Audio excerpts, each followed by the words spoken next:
Hello friends, good morning. আজ 15th August, Friday. রাতে যেহেতু অন্ধকারের জন্য আমরা ব্যালকনিটা ঠিকঠাকভাবে দেখতে পাইনি, তাই ঘুম থেকে উঠেই আগে আমরা ব্যালকনিটা দেখতে গেলাম কেমন, এবং সেটা দেখার পরে আমরা চলে গেলাম সোজাসুজি ব্রেকফাস্ট করতে। আমাদের জন্য সকালবেলা তৈরি হয়েছিল লুচি, আলু পোস্ত এবং ছিল সাথে বোঁদে। তো আমরা সকাল সকাল খেয়ে নিলাম। নেওয়ার পরে আমরা এবার বেরিয়ে পড়লাম আমখয়ের ফসিল পার্কের উদ্দেশ্যে। আমাদের লজ মালিক বললেন যে আগে তোমরা ফসিল পার্কটা দেখে আসো, কারণ আজকে আমরা আর যে স্পটগুলোতে যাব সেগুলো সম্পূর্ণ অন্য সাইডে, তাই এই স্পটটা আগে দেখে নিতে হবে এবং তারপরে আমরা লাঞ্চ টাঞ্চ করে একবারে বেরোবো দুপুরবেলা অন্য স্পটগুলো দেখার জন্য। এদিকে এসেই আমরা দেখলাম এটা সেই রাস্তাটা, যেই রাস্তাটা দিয়ে আমরা রাত্রেবেলা গিয়েছিলাম এবং যেটা খুব সুন্দর এবং ভয়ঙ্কর ভুতুড়ে লাগছিল। সকালবেলায় এই রাস্তাটা এরকম ভয়ঙ্কর এবং সুন্দর লাগছে, তবে রাত্রেবেলা কতটা ভয়ঙ্কর ছিল তোমরা তো বুঝতেই পারছো। ভুতুড়ে হলেও রাস্তাটা কিন্তু অসাধারণ। এইরকম রাস্তা হলে অনেক অনেক দূর চলে যাওয়া যাবে এবং বলা যাবে এই পথ যদি না শেষ হয় তবে কেমন হতো। এই রাস্তার মাঝখানে দাঁড়িয়ে একটা ছবি তুলতে পারলে আমার বেশ ভালো লাগতো। এরপর মেন রোডটা ছেড়ে আমরা এই বাগানের রাস্তার মধ্যে দিয়েই ঢুকলাম এবং এই রাস্তাটা দেখে আমার একটাই কথা মনে পড়ছে, গ্রাম ছাড়া ওই রাঙামাটির পথ। কি অপরূপ সৌন্দর্য এই রাস্তাটাই। আমরা পৌঁছে গেছি ফসিল পার্কের সামনে এবং এসেই আমরা দেখলাম যে ফসিল পার্কটা বন্ধ। এবং শুধু তাই নয়, ফসিল পার্কের সামনে যে চায়ের দোকানটা আছে সেটাও বন্ধ। কিন্তু আমাদের চোখে পড়লো একটা গরুর গাড়ি এবং আমরা গিয়ে সেই গরুর গাড়িতে অনেকগুলো ছবি তুললাম, আর ওই বট গাছের তলাটায় বসেও আমরা অনেকগুলো ছবি তুললাম। সব করতে করতেই সময় কেটে গেল এবং 11টা বেজে গেল। তারপরে ফসিল পার্ক খুললো এবং আমরা টিকিট কেটে ভিতরে চলে গেলাম। ফসিল মানে তো তোমরা বুঝতেই পারছো, জীবাশ্ম। এখানে অনেক জীবাশ্ম আছে এবং অনেক পুরনো পুরনো কাঠ যেগুলো এখন পাথর হয়ে গেছে। তো আমরা সেই সবগুলো দেখলাম এবং ভিতরটা আমরা ঘুরলাম। এত রকমের গাছ আছে এখানে, হরিতকি, আমলকি, সব ধরনের গাছ আছে। তো খুব ভালো লাগলো দেখতে। এই জায়গাটা দেখে স্টেজের মতো মনে হচ্ছিল। আমরা একটু দেখলাম, নাচ টাচ করলাম, তারপর কিছু ছবি তুললাম এবং তারপরে মেন রোডে চলে আসলাম। মেন রোডে একটা লতা দেখতে পেলাম যেটা প্রচন্ড বড় এবং কোথায় শুরু কোথায় শেষ সেটা বোঝা যাচ্ছে না। এইখানেও আমরা কিছু ছবি তুললাম লতাটাকে মনে রাখার জন্য। তো তারপর আমরা চলে আসলাম আবার লজে। লজটাও তোমাদেরকে রাত্রেবেলা ঠিকঠাকভাবে দেখাতে পারিনি, এখন সকালবেলা হয়ে গেছে বলে আমি দেখাতে পারলাম লজটা কত সুন্দর দেখো। এবং আমরা চলে এসে একটু স্ন্যাক্স খেয়ে নিলাম, কোল্ড ড্রিঙ্কস খেয়ে নিলাম, নিয়ে আমরা আমাদের মতো রেডি হয়ে নিলাম, কারণ আমরা এবার বেরোবো। তো স্নান টান করে রেডি হয়ে আমরা বেরোচ্ছি। আজকে আমরা যাব সৃজনী শিল্পগ্রামের উদ্দেশ্যে। তো তার আগে আমরা লাঞ্চটাও একবারে করে নিচ্ছি, কারণ আমাদের ফিরতে একটু লেট হবে। তো আজকের লাঞ্চে ছিল মটন কষা, পটল চিংড়ি, বেগুনি, মিষ্টি, লাউয়ের তরকারি, ডাল, চাটনি, টক দই এবং শেষে গরম গরম পাঁপড় ভাজা। তারপর পেট পুজো করে আমরা বেরিয়ে পড়লাম। নাচ গান করতে করতে আমরা চলে যাচ্ছি সৃজনী শিল্পগ্রামের দিকে এবং সেখানে আমরা সৃজনী শিল্পগ্রাম দেখবো আর দেখবো বিশ্বভারতী ক্যাম্পাস। এটাই আজকের আমাদের প্ল্যান। আমরা সব থেকে বেশি মজা করেছি গাড়িতে এবং যখন আমরা সবাই একসাথে আছি রুমে বা গাড়িতে, যেখানেই হোক, কারণ আমাদের কাছে ম্যাটার করে ভাইব ম্যাচ করাটা। তো অবশেষে আমরা সৃজনী শিল্পগ্রামে চলে আসলাম এবং এইখানে এসে তো আমাদের দারুণ লাগলো। যেমন পরিবেশ তেমন সুন্দর, এখানে সাজানো গোছানো এবং এইখানে আছে প্রত্যেকটা রাজ্যের কালচার।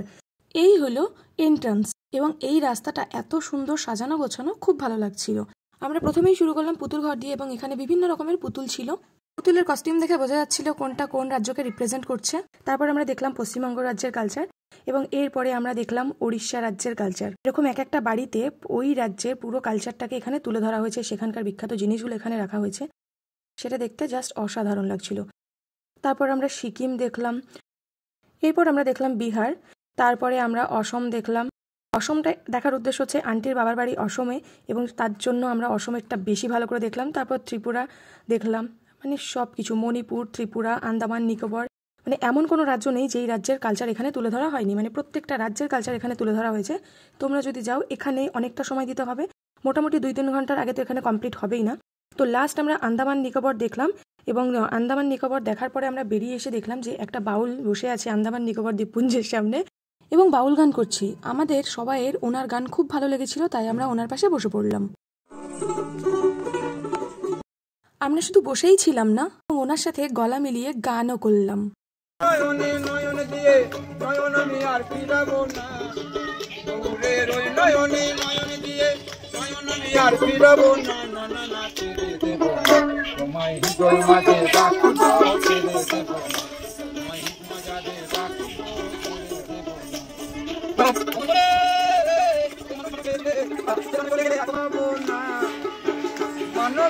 চলে গেলে আর তো পাবো না, না না না।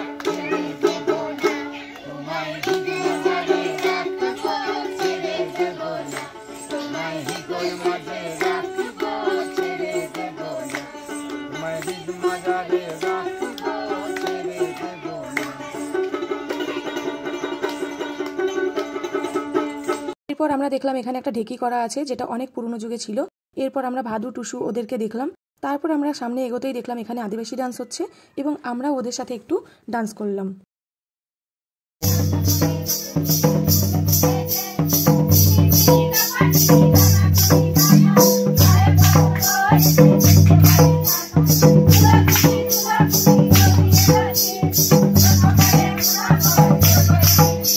বহুদিন পর ডান্স করলাম এবং ওদের সাথে ওদের পরিবেশে ডান্স করতে বেশ ভালো লাগছিল, খুব এনজয় করছিলাম আমরা ডান্স করতে করতে। ডান্স শেষে আমরা চলে গেলাম, পাশে একটা মার্কেট দেখতে পেলাম, অনেক দোকান টোকান আছে, তো সেখানে চলে গেলাম এবং এখানে গিয়ে আমরা অল্প কিছু কেনাকাটা করলাম, যেহেতু মেন কেনাকাটা জায়গা আমাদের বাকি আছে। তো সেইভাবে আমরা কিচ্ছু কিনিনি, কিন্তু এখানে বেশ ভালো লাগছিল দেখতে, তাই একটু ঘুরলাম, টুকটাক কিছু কেনাকাটা করলাম এবং এইগুলো করতে করতেই হঠাৎ বৃষ্টি নেমে গেল। তো আমাদের কেনাকাটা তো লাটে উঠলো, আমরা বৃষ্টিতে অনেকক্ষণ দাঁড়িয়ে থাকলাম। বৃষ্টিটা একটু থামতেই আমরা প্রায় ভিজতে ভিজতে বেরিয়ে পড়লাম, কারণ আমাদের কাছে সময়ই নেই আর দাঁড়ানোর, কারণ এখন আমাদের একটা স্পট বাকি আছে, সেটাও দেখতে হবে। এবং আমরা বেরোতে বেরোতে দেখলাম ডান দিকে একটা অসাধারণ দৃশ্য আমরা মিস করছিলাম, এবং সেটা কি তোমরা নিজের চোখেই দেখো। এত সুন্দর একটা মূর্তি, বুদ্ধ মূর্তি, যেটা এত ভালো লাগছিল, সামনেটা এত সুন্দর করে সাজানো। তো আমরা ওইখানে চলে গেলাম এবং দেখলাম, দেখে টেখে আমরা বেরিয়ে আসলাম সৃজনী শিল্পগ্রাম থেকে। তো ওভারঅল আমার সৃজনী শিল্পগ্রাম খুব ভালো লেগেছে। যদি আমাদের আর কোনো স্পট ঘুরতে না বাকি থাকতো তাহলে আমি ওখানে আরও বেশি সময় কাটাতাম। তো তারপরে আমরা চলে আসলাম বিশ্বভারতীর ক্যাম্পাসে, কিন্তু যেহেতু শুক্রবার ছিল এবং 15ই আগস্ট ছিল, হয়তো এর জন্যই ক্যাম্পাস পুরো বন্ধ ছিল।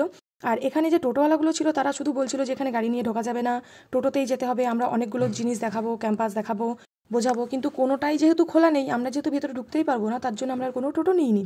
আমরা গাড়িতে করে স্লো আস্তে আস্তে একটু ক্যাম্পাসগুলো দেখে নিলাম, দেখে টেখে আমরা ওখান থেকে বেরিয়ে চলে আসলাম। তো আমরা ভাবলাম যেহেতু আমাদের এখানে ক্যাম্পাসে আর যাওয়া হলো না, তো সময় অনেকটা বেঁচে গেছে, তো আমরা এবার কি করব। তো বৃষ্টির মধ্যে আমাদের সবাইয়ের মন হলো যে আমরা সেই ভয়ঙ্কর সুন্দর রাস্তাটাই আরেকবার যাই, বৃষ্টি ভেজা রাস্তাটা কেমন লাগছে দেখতে সেটা দেখে আসি।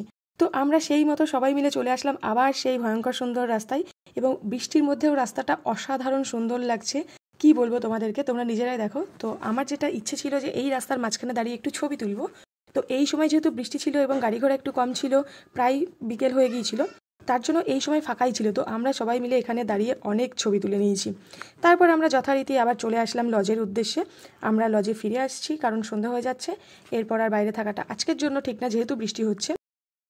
তো আমরা এখানে এসে হাত পা ধুয়ে লজের ভিতরে চলে গেলাম। ইভিনিং স্ন্যাক্স দেওয়া হলো আমাদেরকে, এবং সেটা ছিল চিকেন পকোড়া, সাথে সস এবং তার সাথে কফি। তো আমরা এইগুলো খেয়ে নিয়ে তারপরে তো উড়াধুরা ডান্স করলাম। যেহেতু ঘুরতে গেছি সেখানে গিয়ে একটু ডান্স করবো না, এটা তো হতেই পারে না। তো আমরা সেই আনন্দে ডান্স করলাম, পুরো ছুটিটাকে এনজয় করার জন্য। দাঁড়িয়ে দাঁড়িয়ে ডান্স করতে করতে আমরা হাঁপিয়ে গিয়েছিলাম, তাই আমরা বসে রেস্ট নিচ্ছিলাম, এবং রেস্ট নিতে নিতেও আমরা ডান্স করছিলাম। তারপর অবশেষে আমরা শুয়ে পড়লাম, এবং শুয়ে পড়ে আমরা কি করলাম দেখ, टमाटर बड़े मजेदार, टमाटर बड़े मजेदार, लाल হলুদ সবুজ দুটো কালার গুটি রেডি, শুধু নীল বাকি, কেউ কাছাকাছি থাকলে লুডো খেলা বারবার, চাঁদ जब आया এমন হাজু प्यार बरसाया, ऐसा कोई साथी हो, ऐसा कोई। गाइस আমি ব্লগ শুরু করতে গেছিলাম, ওরা এটাকে গানের চ্যানেল বানিয়ে তারপর চলে গেলাম ডিনার করতে। ডিনারে ছিল খিচুড়ি এবং সয়াবিনের তরকারি। তারপর খেয়ে দিয়ে এসে আমরা শুয়ে পড়লাম, এবং আজকের ব্লগটি এখানেই শেষ করলাম। Thank you for watching.